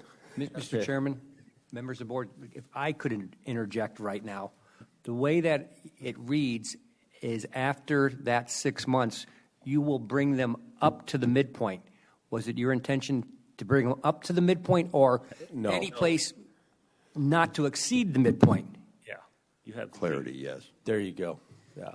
Okay. You have the ability, but you don't have Not to the exceed the requirement. midpoint. Okay. So, thank you. So, Mr. Chair, with that, I'd like to make a motion that we approve item number 15, approval of the district administrators as follows. The salary adjustment for the district administrators be done based on years' experience and years in that particular position. And for new hires, capped up to the first quartile, up to the first 6 months, then following the first 6 months, to bring them up to a midpoint,